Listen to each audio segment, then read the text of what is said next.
Miola, tudo bem? Opa, tudo bem? Bom dia, querido. Bom dia, Rebeca. Boa semana para nós. Tá melhor, meu amigo? Tô melhor, tô melhor. Tô aqui ainda com lenço, coisa pro nariz, aquela coisa, mas tô bem melhor. Perto do que estava na Que bom. sexta e sábado, bem melhor.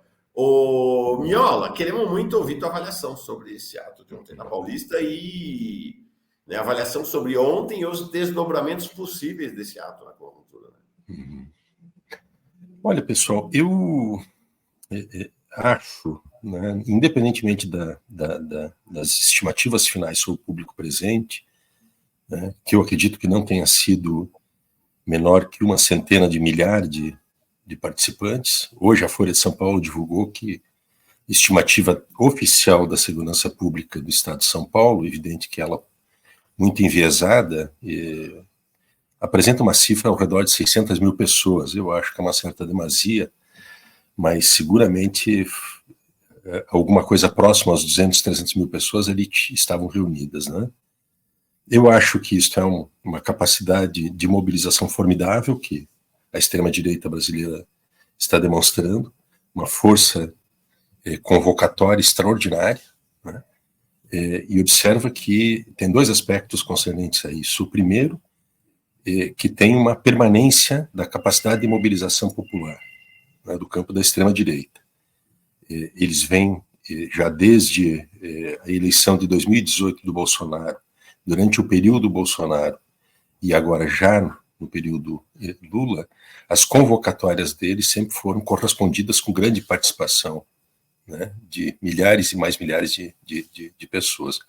E segundo lugar, que eles demonstram esta capacidade de mobilização sem estar controlando o aparelho de Estado, não estão no governo federal.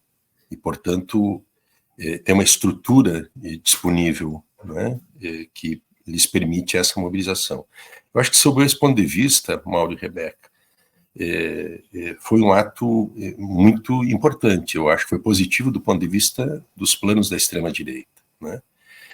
Eu, independentemente do que a justiça venha identificar como eventuais deslizes ou crimes cometidos por alguns oradores, né, isso não altera o sentido geral da conjuntura política que nós estamos vivendo, ou seja, já está, em certo sentido, contabilizado, né, que deste processo, lideranças bolsonaristas, inclusive o próprio Bolsonaro, deverão ser presos, condenados e presos.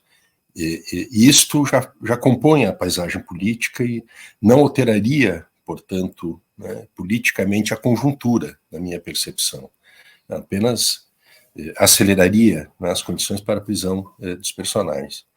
Eu acho que foi, sob esse ponto de vista, portanto, a mobilização de ontem, ela tem um poder muito forte para o bolsonarismo. Eu não partilho da ideia, né, de que eles entraram no ocaso.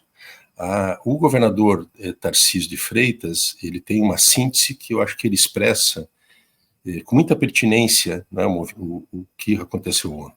Ele disse que o Bolsonaro não é um CPF, já não é uma pessoa. O Bolsonaro é um movimento. E esse movimento, né, ele, independentemente da persona Jair Bolsonaro, ele é um movimento que consegue ter uma enorme presença na cena política brasileira. Não sei se vocês viram, no dia de ontem, a Folha de São Paulo publicou uma entrevista do Vladimir Safatli, que tem uma coincidência feliz, porque a entrevista dele coincide com o dia de ontem, né? A mobilização, o ato do 25 de janeiro na Paulista, onde o Safatli diz, com uma certa dose de exagero, que a esquerda já morreu, né, e que a extrema-direita é a força política, a única força política real que tem na sociedade, porque ela tem uma perspectiva de ruptura, né, tem estrutura e tem coesão ideológica. E eu tendo a concordar muito com essa caracterização que faz o Vladimir Safatli, né, que nós temos um movimento real de massas na sociedade brasileira, que tem capacidade de mobilização e de pressão no debate público, que é a extrema-direita. A esquerda perdeu muito a sua mística com essa, portanto, perdeu uma capacidade de convocação, porque já não tem mais uma utopia que a extrema-direita tem. A extrema-direita tem uma utopia que a gente até pode dizer que é uma utopia negativa, né, em que eles querem construir uma nova ordem, velha ordem, na realidade, que é viabilizar retrocessos fascistas e reacionários que colocam a sociedade brasileira e o nosso país, né, numa condição de atraso. Em certo sentido, é o padrão da extrema-direita, né, internacional. O Milei, na Argentina, propôs um conjunto de medidas que fizesse com que a Argentina voltasse à Constituição de 1853, por exemplo. Mas isso é disto que nós estamos falando, deste ator que está em cena, e que é um ator que tem permanência, tem capacidade de organização e grande expressão nas sociedades nacionais. E, finalmente, eu acho que ontem o bolsonarismo agendou centralmente a agenda, né, que organiza a intervenção deles nessa conjuntura política imediata e que vai atravessar a eleição, que é a agenda da anistia. Né? A defesa da anistia, esta pauta que eles estão propondo, ela tem, além de ser uma agenda que organiza, que dá sentido de uma luta, né, para a extrema-direita, ela tem um efeito de coesionamento do campo da extrema-direita, que é uma medida que beneficiaria não só aqueles que já estão presos em Brasília, não só aqueles que estão em processo e julgamento, mas também esses recentes que estão no topo da cadeia de comando dos processos golpistas, que é de Bolsonaro ao generalato e outros oficiais das Forças Armadas, empresários, financiadores, e um conjunto de setores e representantes pertencentes a frações da classe dominante, que seriam beneficiários. Ou seja, tem uma agenda, tem uma pauta política e tem a sua base social, vamos chamar assim, que é esse amplo campo que se organiza em torno da defesa da anistia, e que tem uma tradução simbólica para fora, de dizer que a extrema-direita é vítima de um sistema que quer castigar aqueles que se insurgem contra esse sistema e está usando de uma aliança entre o comunismo, né, que leia-se, o governo Lula é parte de um delírio, mas é essa a caracterização. Então, esta aliança entre o comunismo e o Supremo Tribunal Federal, né, que é uma força que vem impossibilitando o avanço da extrema-direita. Então, eu acho que o dia de ontem, ele marca exatamente um ponto de aglutinação e é uma demonstração muito forte da força que tem a extrema-direita brasileira, que sai com a sua agenda de luta muito claramente identificada, que é esta luta em torno da anistia, né, daqueles que atentaram contra a democracia e o Estado de Direito. Beto. Bom, Miola, um outro ponto que a gente trouxe aqui um pouco mais cedo foi a cobertura da TV, né, dos jornais ontem sobre esse ato. A gente falou aqui sobre a Globo, o Fantástico deixou um tempo muito curto, né, já no finalzinho do programa, fiquei esperando para assistir e deixaram lá para o final do programa para falar muito rapidamente.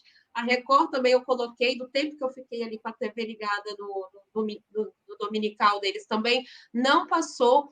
Mas a CNN, olha, ao falar sobre esse discurso aqui da Glaze, né, a gente mostrou mais cedo também o posicionamento do partido nas redes sociais, falando, né, que não adianta posar de vítima. A gente leu aqui o discurso da Glaze na íntegra, mas a CNN ela coloca o governo Lula como uma oposição. Né? A manchete da CNN quem fez esse alerta foi o Antônio Tabet. E ele diz, para a CNN Brasil, Bolsonaro é governo e Glaze é oposição. E está aí, né, a manchete deles. Após ato em São Paulo, a resposta da oposição ao discurso de Bolsonaro. E aí gostaria também dessa sua avaliação sobre essa mídia, né, sobre essa cobertura em relação a ontem. Maravilhoso esse ato falho da CNN, né? É revelador, todo ato falho. Me pegou demais isso aqui, queria te ouvir, Viola. Não tinha visto esse ato falho genial, né? É muito revelador também da linha editorial da CNN, né? Não deixa dúvidas das escolhas que faz esse grupo de comunicação bolsonarista, né, da extrema-direita internacional, não só brasileira, né? De maneira geral, a cobertura da imprensa ontem online ela foi muito limitada. Eu não vi realmente, né, sair.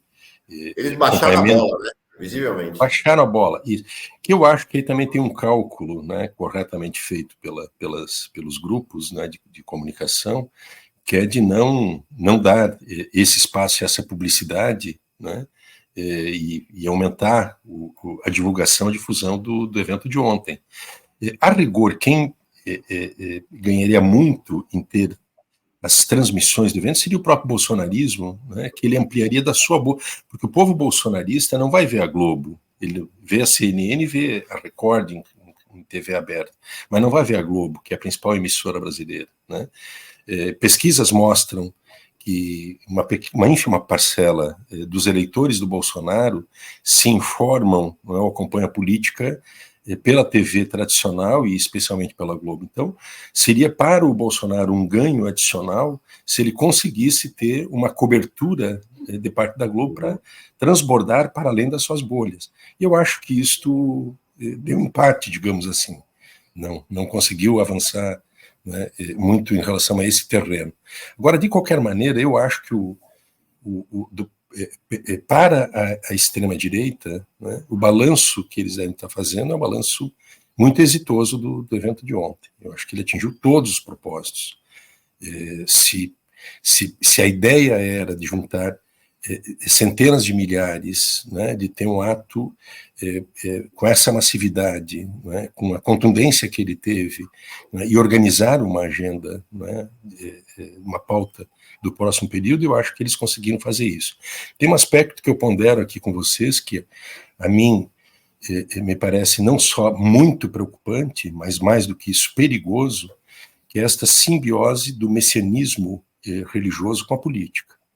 E isso foi verbalizado pela primeira miliciana, vamos dar o nome correto, né? Primeira miliciana Michele Bolsonaro, quando ela faz uma autocrítica dizendo que eles erraram, né, ao não aproximar ou a não misturar, né, a religião com a política, né, e que isto, então, desencaminhou o país para o mal, mais ou menos essas palavras, né, ditas de forma não tão bíblicas como ela disse, mas... E eu acho que isto é um problema gravíssimo, né, para a democracia, e é um componente também dessa complexidade desses tempos presentes que nós estamos vivendo, onde a simbiose entre religião e política, ela é trágica do ponto de vista de uma ideia de um Estado laico, de uma república laica. Não é? O Brizola, profeticamente, né, para ficar em condições, em relatos bíblicos, profeticamente o Brizola, há quase mais de 30 anos atrás, ele já alertava, né, quando esse fenômeno começava a surgir, que quando os evangélicos entrarem na política, será terrível para o país e começarão a matar em nome de Deus. Né? E de fato, é isto, esse messianismo, né, que tem toda uma lógica também de negócios, de uma economia da exploração da fé por parte de charlatões religiosos, tipo Malafaia e outros, mas ele adentra ao mundo da política e tem inclusive uma bancada parlamentar extremamente representativa. Isto é profundamente danoso e uma evidência deste quadro de complexidades crescentes que nós temos nesse período histórico que nós estamos vivendo, né? Miola, acho bem interessante, de fato, esse discurso da anistia, do passar a borracha, do virar a página, da pacificação que Bolsonaro encarnou ontem, na contramão de todo o discurso fascista, é um discurso de conveniência, evidentemente, é um discurso para obter vantagem para si próprio. Inclusive, vou falar a verdade, né? Ele está pouco se lixando se vai ter anistia ou não para a infantaria, vamos dizer assim, que está lá aprisionada, né? Que foi quem foi lá no 8 de janeiro. Esse discurso dele da anistia para os pobres coitados, como ele falou, volta-se para ele, né? O objetivo, o alvo, o objeto, o moto desse discurso da anistia é ele mesmo. E aí, duas questões que eu queria te colocar. Primeiro eles não têm condição de transformar isso numa agenda político-institucional de sucesso se não tiverem o apoio do Centrão. Se tiver apoio do Centrão, isto vira, né? Tem chance até de ser aprovado. A extrema-direita com o Centrão na Câmara tem maioria. Mas é um momento um pouco paradoxal, porque, por outro lado, a Globo, que é representativa do setor financeiro, né, dos segmentos financiarizados, da burguesia brasileira e que está, nesse ponto de vista, em aliança com o governo Lula, querendo a condenação de Bolsonaro, ela está do outro lado. Como é que você vê esse jogo? É um jogo complexo aí, né, de articulação, né? Eu acho que sim. Agora, vê, Mauro, vamos lá, eu vou problematizar por outro lado do teu, tá? Mas, assim, a defesa da anistia, ela é tudo isso que tu está dizendo, em causa própria, etc. Mas ela tem, no fundo, né, um significado politicamente muito representativo, de altíssimo valor simbólico, que é a de, primeiro, toma a iniciativa política quando está na defensiva, ou seja, cobra, né, do sistema que eles combatem, né, uma revisão da condenação que foi feita, e aí há uma interpretação que eles podem fazer para dentro dos seus espectros, né, de massas, que é de dizer, olha, a anistia está sendo conquistado, nós estamos lutando pela anistia, não porque haverá um perdão por crimes cometidos, é que no relato que eles dão para si próprios, a anistia ela é uma confirmação de que todos eles eram inocentes, e, portanto, há um reconhecimento do sistema de que eles eram inocentes. Esse é o primeiro aspecto. Segundo, a anistia enquanto bandeira, né, ela é um fator de mobilização, ela é um fator de aglutinação e de coesão programática para o próximo período. Imagina se essa agenda da anistia ela adentra, né, no debate eleitoral. Vamos dar um passo atrás e ver as grandes, como a esquerda, ainda nos estertores da ditadura, nas primeiras eleições que tivemos em 78 em diante no Brasil, né, que eram eleições praticamente plebiscitárias contra o regime, a esquerda ela universalizava as agendas democráticas mais além das agendas paroquiais nas eleições municipais. Em certo sentido, é isto que o bolsonarismo poderá fazer, de trazer na eleição municipal um grande tema, entre aspas, democrático nacional. Né? Terceiro, no dia de ontem, além de 4 governadores, e tem ausências de governadores bolsonaristas também, isso é muito verdade, mas essa ausência não significa um arrefecimento da adesão desses outros governadores ausentes ao bolsonarismo, é uma ausência por conveniência, os cálculos que fizeram, por exemplo, o Ratinho e outros. Agora, as presenças tidas foram muito significativas, 4, né, Minas Gerais e São Paulo, além de Santa Catarina e do Goiás, mas nós tivemos mais de uma centena de parlamentares e políticos ali presentes. E são esses parlamentares e políticos que serão parte de uma cadeia desta campanha que pode ganhar um impulso nacional. E, finalmente, eu diria o seguinte, Mauro, a agenda da anistia, a defesa da anistia enquanto uma pauta a ser pressionada, organizada na mobilização popular e organizada e pressionada para ser pressionada na forma de uma incidência sobre o Congresso Nacional, ela não beneficia unicamente o Bolsonaro. Ela é uma pauta política que coesiona amplos setores que se beneficiam dela, inclusive os militares. E aqui é um tema-chave. O peso que poderão ter os militares na animação, no tracionamento desta agenda, que eles podem atuar não de maneira aberta como atuaram no último período, agora, no contexto das relações internas, de um acordão que possa ser feito, já tem um acordão que botou um cordão sanitário para circunscrever quem deles que seria o preso, é o porão do porão que foi entregue, mas a instituição não foi entregue, e outros, inclusive militares da ativa, que estão livres, leves e soltos e continuarão. Esta agenda da anistia, portanto, ela compacta um campo e frações da classe dominante da burguesia que se beneficiam disso e aumenta, portanto, essa força de pressão, tanto na sociedade quanto na institucionalidade. Muito. Nossa, não tinha pensado nisso, Viola. Muito aguda essa sua avaliação. Eu não tinha me dado conta desse fator militar. Pois é. Pois é que tem. Esqueci dos militares no meu cálculo, acho que eu ando com problemas de cálculo. Porque na hora que se os militares embarcam nesse projeto político, aí sim eles têm uma capacidade de tração de trazer o centrão para esse projeto. Exatamente. O Bolsonaro talvez sozinho não tenha nesse momento. Né? Exatamente. E tu observas que esta gramática da pacificação é a gramática do Múcio Monteiro. É a mesma. É a gramática se é a gramática do Múcio Monteiro, é a gramática do alto comando. é a gramática dos militares, é tudo o que eles querem. Passa uma borracha nisso tudo, apaga, e tudo continua como dantes no quartel em Abranches. É mais ou menos isso. Então eu acho, tá, que o dia de ontem ele é um dia assim, que não quero superdimensionar, ele não tem um peso superlativo, mas ele é um fator presente da conjuntura que mostra, por um lado, que eles têm uma enorme capacidade convocatória e que a esquerda ela perdeu a sua capacidade de animar grandes movimentos sociais permanentes de massa nas ruas para sustentar o governo, inclusive.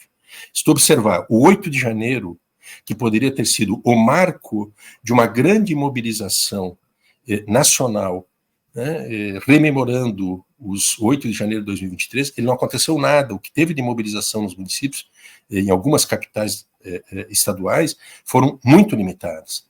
Por outro lado, o bolsonarismo, ele tem essa força, ele é uma força-movimento que tem essa capacidade, né, de mobilização social e de colocar, né, esses setores, independentemente de quaisquer que sejam as nossas impressões de natureza estética, inclusive.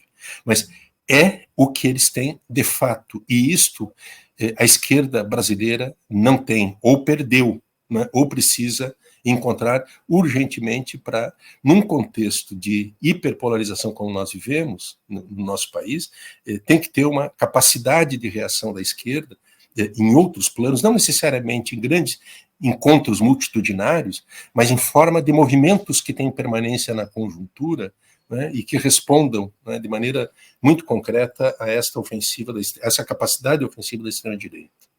Queria agregar outro tema neste nosso universo ainda, Miola, que é os mais jovens, que talvez não tenham tanta afinidade com a literatura da esquerda, talvez, mas houve um momento na história em que a esquerda era essencialmente internacionalista.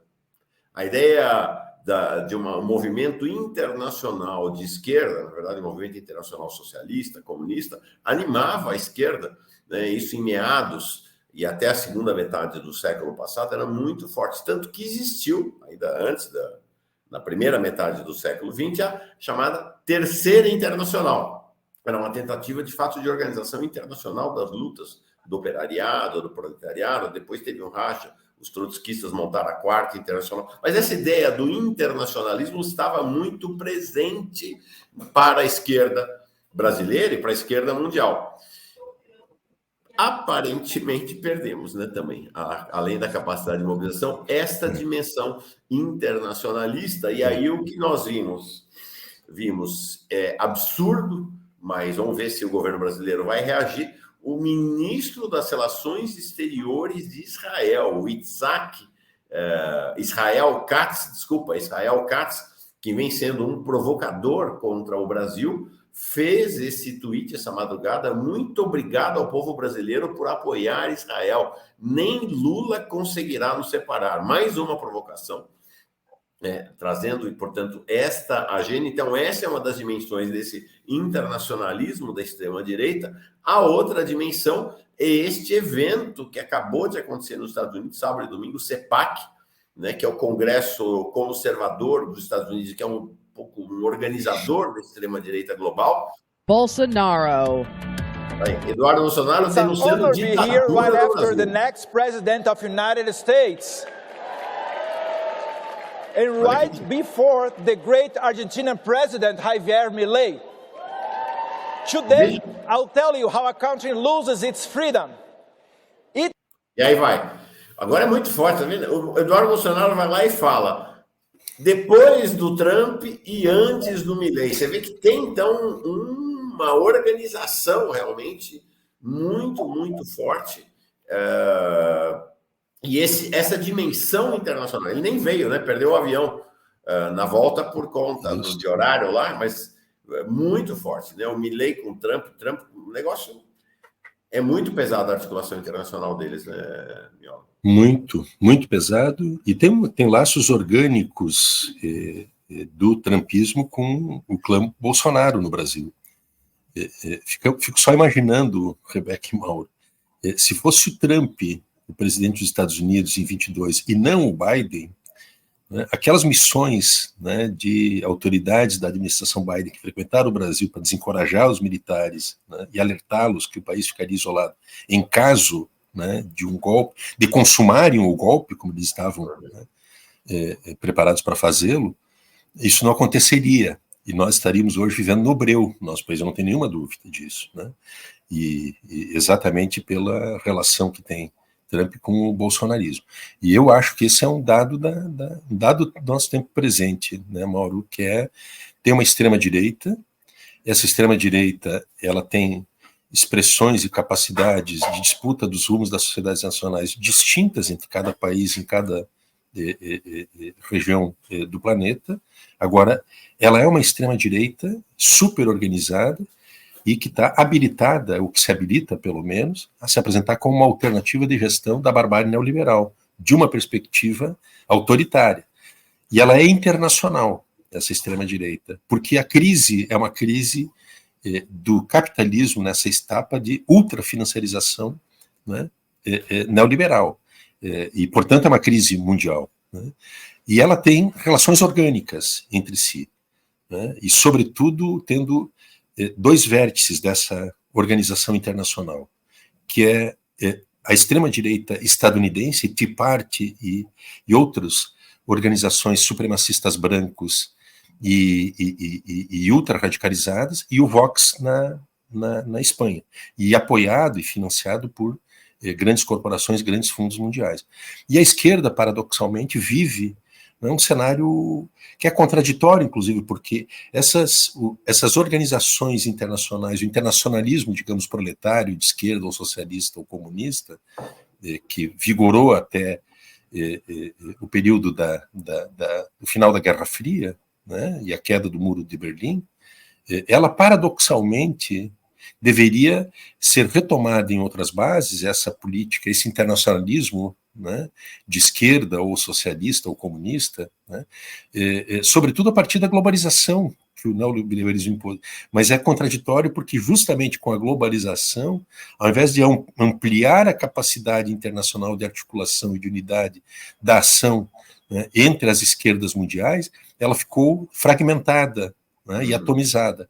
E veja que a agenda da extrema-direita internacional hoje, pelo menos o que concerne aos Bolsonaros e ao Trump nos Estados Unidos, ela tem uma absoluta identidade. Eu nem tinha percebido, me ocorre isso agora, que esta alusão que é feita lá nos Estados Unidos à defesa do Trump contra o sistema, né? Ou seja, a anistia ao Trump. A anistia ao Trump, ela é, em grande medida, a mesma pauta política da extrema-direita, que é a anistia, né, a Bolsonaro, né, e aos bolsonaristas.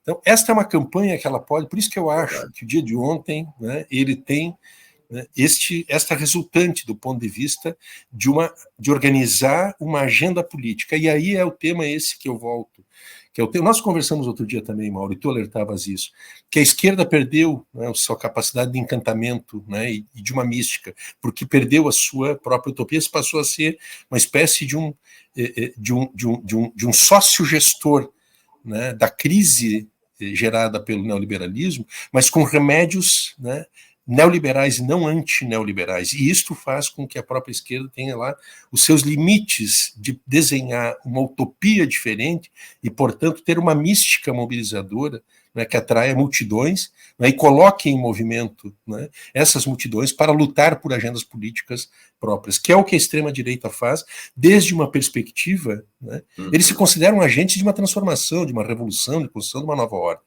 E eu acho que é isso que dá a eles esse sentido de uma força-movimento de caráter revolucionário, mas de um processo revolucionário, não no sentido positivo, né, de ampliar conquistas, não é, e as formas da civilização, mas é de retroagir, né, retroagir uma velha ordem, né, superada pela humanidade, anti-iluminista, não é, medieval.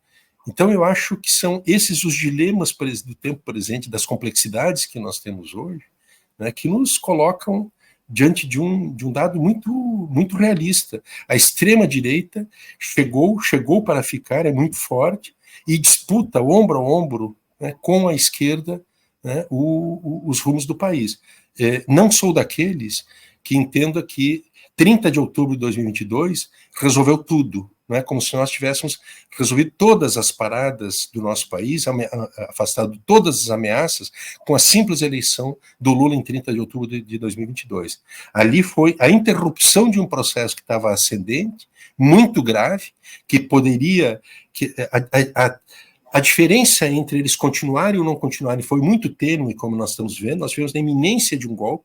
Até dia 27 de dezembro de 22, o Braga Neto considerava que eles poderiam continuar no governo, 4 dias, quando ele tratava de distribuir currículos para apaniguados, não sei se vocês viram isso, né, que apareceu nas gravações, ou seja, foi muito tênue a distância entre a vitória do governo Lula, a instalação do governo Lula e a continuidade, né, do bolsonarismo, do governo fascista militar, ainda que por meio de um golpe. Muito tênue isso.